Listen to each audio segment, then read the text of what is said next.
У подножья горы Акьяр-Баир раздается азан.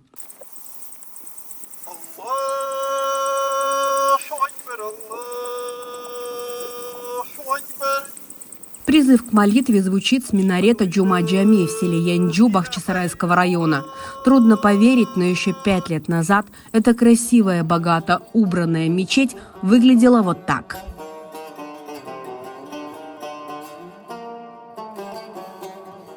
Имам мечети Муслидин Муслидинов рассказывает, приехал сюда в конце 80-х и еще застал время, когда мусульманскую святыню использовали как склад.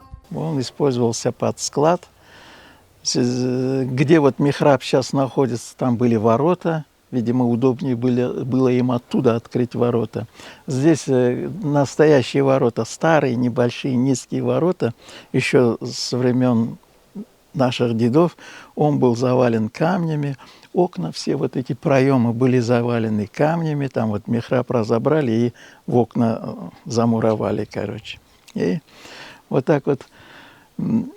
И вот это был склад. И я работал в этом совхозе. Я сам на машине приезжал, здесь зерно всякие. Вот это вот. Я практически не знал. Потом однажды я привез сюда дедушку своего. Он был старый, он 92 года было, что ли, ему тогда. И он мне сказал, а это вот джами, это Джума-Джами. Рядом с мечетью лежат башташи. На этой территории находилось старое мусульманское кладбище.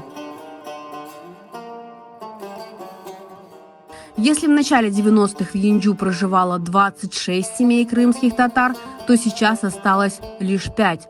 Святыня возрождалась силами и средствами местных жителей, потомков уроженцев Янджу и просто неравнодушных. Сейчас начали строить вот этот ифтар-хане. В прошлом году проводились ифтары, и у нас здесь был небольшой ифтар-хане. Сейчас мы решили его увеличить, и получилось такое хорошее, такое большое здание. И решили такое ифтар-хане сделать более-менее серьезным, потому что кытке вот это будет сейчас холодно.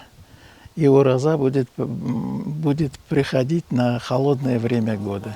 Рядом с ифтар-хане уже сложена черепица, которая выложит крышу. Территорию святыни планируют обнести забором.